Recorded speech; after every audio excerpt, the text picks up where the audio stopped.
Kanaging feeling nga alive kayo. Kanang energy nimo nga nibalik gani kay gihulat ni nako nga feeling. So, very nice. Nindot kaayo. I am Ivy. I am from Cebu. When I saw Lib's post, it seems yun yung answer. Parang yun yung murag mo'y nagtulod gani nako nga mo na imong kinahanglan Ivy. Join good. Before, in the past, koan, kanang wala, kanang naglisod ko og pangita sa akong kaugalingon. Wala ko'y drive. Everything is, wala ko'y direction. Nahurot gani ang IV gud sa una. So murag, gusto ko nga mabalik tong sa una nga akong kaugalingon. Na ganing, nakita na ko akong kaugalingon on my own. Kanang wala ko naginahanglan sa laing tao. Kay I thought I need validation gikan sa laing tao. Pero ako ang kaugalingon ra di ang akong kinahanglan to realize para mahibaw-an ako nga unsay importante gyud di nako. Unsay akong essence, unsay purpose nako diri sa kalibutan. The whole experience really surprised me.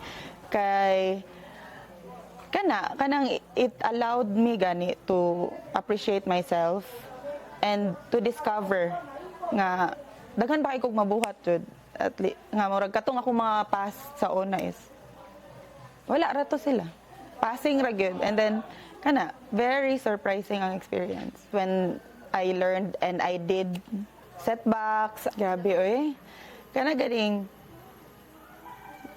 ang team ba blessing gani gud kaayo sila. There's such kanang murag sila kada usa nila is a gift to everyone and they will be a gift to everybody nga magkinahanglan gani ko nila nga pila ning gi-share sa amoa and they choose us to be here.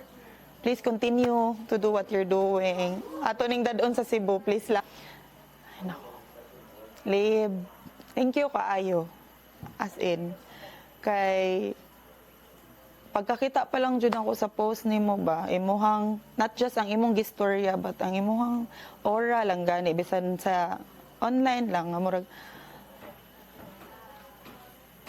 pwede mag-story actually murag ginana ba nga. Thank you jud kaayo Liv for giving us a chance to experience this, to heal and pagtabang gid sa amoa along the way. Just know nga you are very big part sa amoa na gyud. From now on. If naagani mo yung feeling, stick to it, do something about it. If you're hesitant, see all the videos, if you need to validate inyong na-feel, if makakita mo sa among experience, resonate yourself sa tanan. Kung nag-ibutang inyong kaugalingon sa experience gani. Because when you need it, kabalo ka sa imong feeling. And that feeling, mauna na siya. Grab na. If mutawag na silib niya, ayaw na dyan magbalibad.